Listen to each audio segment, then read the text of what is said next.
Assalamualaikum warahmatullahi wabarakatuh. Halo guys, di sini kami akan menceritakan tentang tokoh proklamator dan peran para tokoh proklamasi. Nah, sebelum itu kayaknya kita harus kenal dulu gak sih? Karena katanya kalau nggak kenal maka nggak sayang. Kenalin, nama aku Zaskia Siti Halimah, aku biasa dipanggil Kia. Dan aku Nadia Valentina, aku biasa dipanggil Idun. Tonton kita sampai habis ya, bye-bye. Proklamasi kami, bangsa Indonesia, dengan ini menyatakan kemerdekaan Indonesia.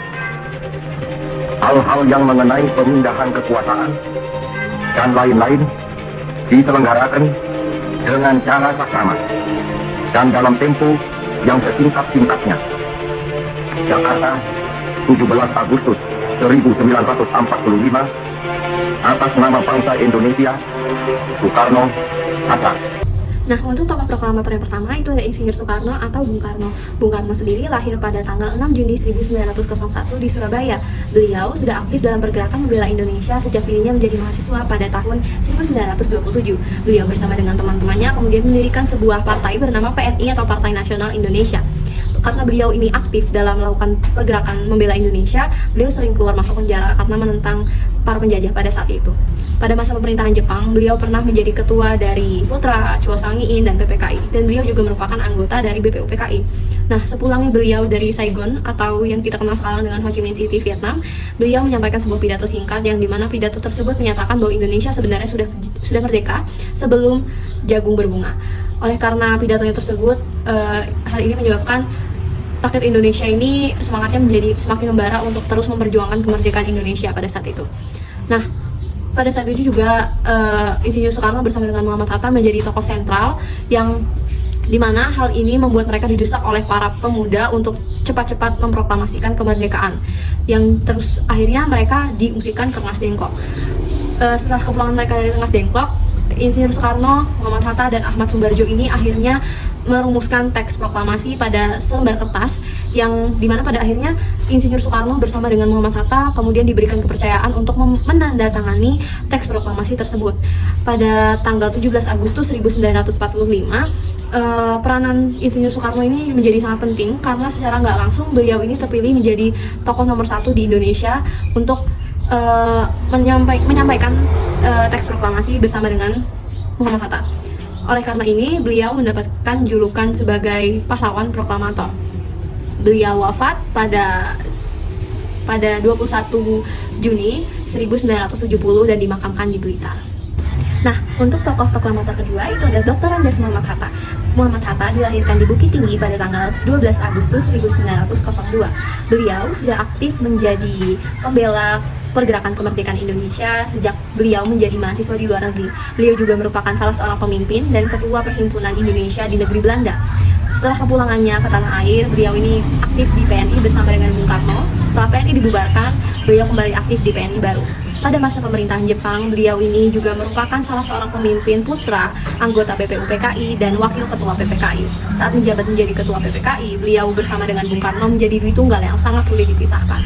Bung Karno dan Muhammad Hatta kemudian menghadap Terauchi di Saigon. Kemudian kepulangannya, Muhammad Hatta ini menjadi salah satu juga tokoh sentral yang dia juga didesak oleh para pemuda agar bersama dengan Bung Karno mau untuk menyampaikan teks proklamasi kemerdekaan Indonesia. Nah, Muhammad Hatta ini juga turun langsung dan ikut merumuskan teks proklamasi bersama dengan Muhammad Hatta dan Ahmad Subarjo, dan dia juga ikut menandatangani teks proklamasi tersebut. Pada peristiwa detik-detik proklamasi, Muhammad Hatta ini tampil sebagai tokoh kedua setelah Soekarno, yang dimana dia ini mendampingi Soekarno dalam pembacaan teks proklamasi kemerdekaan Indonesia. Oleh karena itu, beliau mendapatkan julukan pahlawan proklamator. Beliau wafat pada 14 Maret 1980 dan dimakamkan di Pemakaman Umum Tanah Kusir, Jakarta. Nah, sekarang kita masuk ke peran para tokoh sekitar proklamasi. Yang pertama itu ada Ahmad Subarjo. Saya menjamin pada tanggal 17 Agustus 1945 akan terjadi proklamasi kemerdekaan Republik Indonesia. Kalau saudara ragu, nyawa saya lah yang menjadi taruhannya, ucap Subarjo. Ucapan tersebut bukanlah main-main bagi Subarjo, karena ucapan tersebut berhasil meyakinkan para golongan muda kalau para senior ini akan melaksanakan proklamasi sesuai dengan desakan para pemuda. pada masa pergerakan nasional, Ahmad Subarjo ini aktif di PI dan PNI. Dan beliau pada masa kependudukan Jepang itu menjadi Kaigun yang bekerja di kantor Kepala Biro Riset Angkatan Laut Jepang yang dipimpin oleh Laksamana Maeda. Beliau juga merupakan anggota dari BPUPKI dan PPKI. Ahmad Subarjo tidak hadir pada saat Bung Karno membacakan teks proklamasi kemerdekaan di Pegangsaan Timur nomor 56 Jakarta Pusat. Ahmad Subarjo ini bisa dikatakan sebagai tokoh yang mengakhiri terjadinya peristiwa di Rengas Dengklok, yang beliau mengucapkan kata-kata nyawa sayalah yang akan menjadi taruhannya, yang akhirnya Insinyur Soekarno bersama dengan Muhammad Hatta dan rombongannya diperbolehkan untuk kembali ke Jakarta. Sesamanya di Jakarta pada dini hari, di rumah Maeda, mereka melaksanakan perumusan teks proklamasi. Dan Ahmad Subarjo ini berperan aktif serta memberikan andil pemikiran tentang rumusan teks proklamasi. Tokoh yang kedua itu ada Sukarni Kartodiwiryo. Sukarni ini merupakan pemuda yang gagah berani. Beliau ini merupakan salah seorang pimpinan gerakan pemuda di masa proklamasi. Beliau juga semasa mudanya sudah aktif dalam pergerakan politik. Semasa pendudukan Jepang, beliau ini bekerja di kantor berita Domei. Kemudian beliau juga aktif dalam gerakan pemuda, yang dimana beliau menjadi pemimpin gerakan pemuda yang berpusat di asrama Pemuda Angkatan Baru di Menteng Raya 31 Jakarta. Sukarni ini juga menjadi pelopor penculikan Insinyur Soekarno dan Muhammad Hatta ke Rengas Dengklok. Dan Sukarni juga merupakan orang yang mengusulkan agar teks proklamasi ini ditandatangani oleh Insinyur Soekarno dan Muhammad Hatta atas nama bangsa Indonesia. Dan beliau juga yang menjadi pemimpin pertemuan yang membahas tentang penyebar luasan teks proklamasi dan berita tentang proklamasi. Untuk tokoh yang ketiga itu ada Sayuti Melik. Sayuti Melik berperan dalam pencatatan hasil diskusi susunan teks proklamasi. Beliau juga yang mengetik teks proklamasi yang dibacakan oleh Soekarno-Hatta.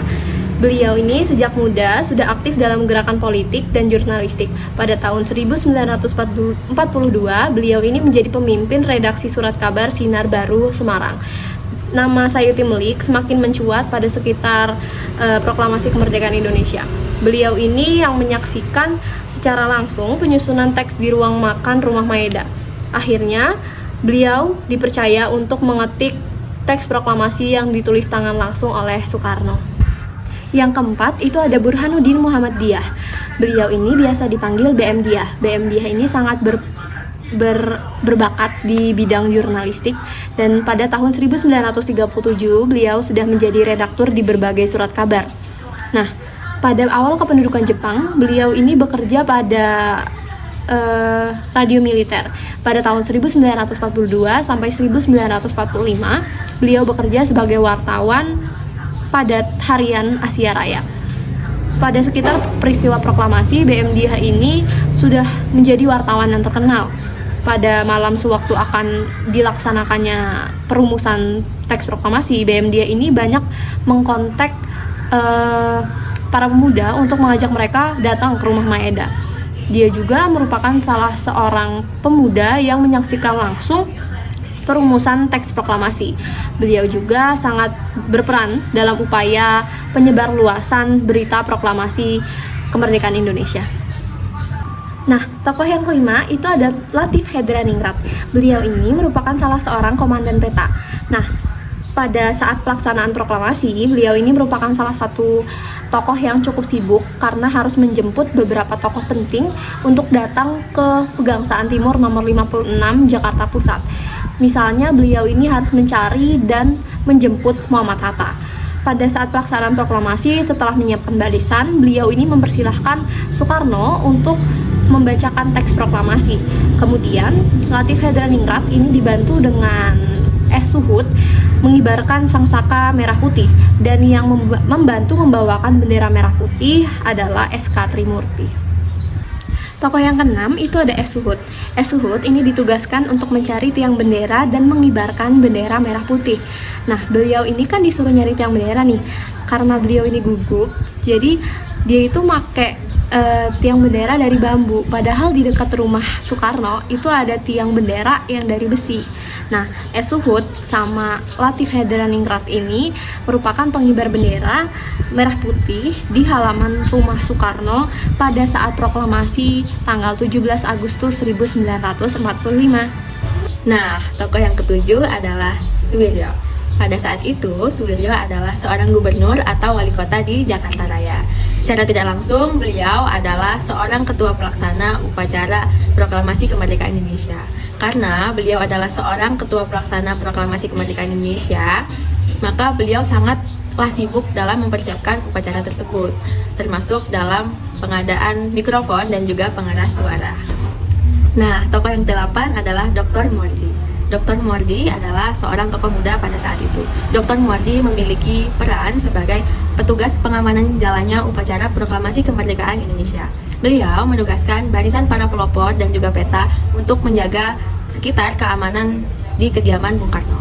Dan pada pasca upacara proklamasi kemerdekaan Indonesia, Moordi juga menugaskan kepada barisan pelopor dan juga peta untuk menjaga keamanan Presiden Republik Indonesia, yaitu Bung Karno dan juga wakilnya Muhammad Hatta. Nah, tokoh yang ke-9 adalah Frans Sumarto Mendur. Frans Sumarto Mendur adalah seorang wartawan pada saat itu. Beliau inilah yang mengabadikan momen-momen penting pada saat akan dilaksanakannya proklamasi dan saat dilaksanakannya proklamasi. Beliau ini juga bergabung dengan kawan-kawan dari Indonesia, yaitu Press Photos Nice atau IPOS. Yang ke-10 adalah Sultan Syahrir. Sultan Syahrir ini pada masa pendudukan Jepang, ia memilih aktif dalam gerakan bawah tanah bersama pemuda yang lainnya. Nah, Sultan Syahrir ini merupakan pemuda yang aktif juga dalam berorganisasi. Bahkan ia pun ikut dalam mendirikan Jong Indonesia. Pada masa penjajahan Belanda, beliau sudah militan terhadap pergerakan politik. Sultan Syahrir ini pernah ditangkap pada tahun 1934 dan beliau pun dipenjarakan di Cipinang, kemudian bersama Muhammad Hatta. Ia dibuang ke Digul, kemudian dipindahkan ke Banda Neira, dan selanjutnya dipindahkan ke Sukabumi, Jawa Barat. Pada masa akhir pendudukan Jepang dan menjelang proklamasi, beliau ini termasuk pemuda yang aktif untuk ikut mendesak Bung Karno dan Bung Hatta agar segera memerdekakan Indonesia, karena beliau ini dapat mendengar di radio bahwa Jepang telah menyerah. Setelah merdeka, pada awal perjuangan mempertahankan kemerdekaan, beliau pun diangkat menjadi seorang Perdana Menteri. Tokoh yang ke-11 adalah Syahruddin. Nah, Syahruddin ini pada saat itu adalah seorang wartawan Dome yang memiliki keberanian luar biasa. Dengan keberaniannya itu, beliau pun dengan nekat memasuki halaman gedung RRI yang pada saat itu pun dijaga ketat oleh Jepang. Nah, maka dengan terpaksa, beliau ini memasuki halaman gedung RRI melalui halaman belakang dengan cara memanjat tembok gedung halaman belakang dari Jalan Tanah Abang. Pada saat ia telah berhasil memasuki halaman gedung, akhirnya naskah proklamasi kemudian dapat diserahkan kepada kepala bagian siaran. Jadi tokoh yang ke-12 adalah Wus dan Yusuf Ronodipuro. Kedua tokoh ini juga memiliki peran yang sangat penting dalam penyebaran berita proklamasi. Kedua tokoh ini merupakan penyiar-penyiar yang berani dan tak jarang mendapatkan ancaman dari pihak Kempetai. Tokoh yang ke-13 adalah Lambertus Nicodemus Pallard atau biasa dikenal dengan LN Pallard. Beliau adalah seorang diplomat ulung dalam perjuangan kemerdekaan Indonesia, khususnya melalui diplomasi.